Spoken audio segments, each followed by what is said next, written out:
ദുനിയാവിലുള്ള ഒന്നും എന്നോട് ബന്ധപ്പെടേണ്ടതില്ല. എനിക്ക് ആഖിറത്തിൽ വിജയിക്കണം എന്നൊരു ചിന്തയോടെ ദുനിയാവിലുള്ളത് മുഴുവൻ പാടെ ഒഴിവാക്കുന്നവൻ നിങ്ങളിൽ ഉത്തമനല്ലെന്ന് നബി മുഹമ്മദ് റസൂലുള്ളാഹ്.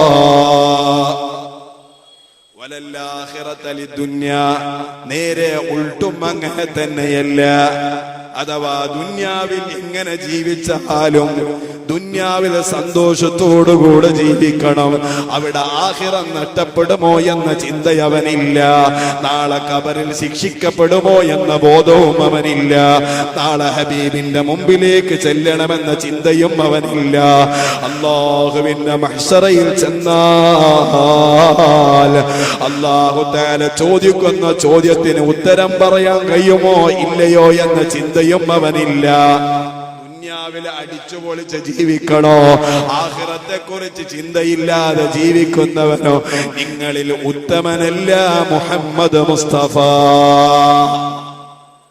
പിന്നാരാ നിങ്ങളിൽ ഉത്തമൻ? വലാകിൻ ഖൈറുകും മൻ അഖദ മിൻ ഹാദിഹി വഹാദിഹി. ദുനിയാവിലെ വിജയവും ആഖിറത്തിലെ വിജയവും രണ്ടും സമുന്നയിപ്പിച്ചുകൊണ്ട് കൊണ്ടുപോകാൻ കഴിഞ്ഞവനാരോ അവനാണ് നിങ്ങളിൽ ഏറ്റവും ഉത്തമനെന്ന് ഹബീബുനാ മുഹമ്മദ് റസൂലുള്ളാഹ്. അല്ലാഹു തആല തൗഫീഖ് ചെയ്യുമാറാകട്ടെ.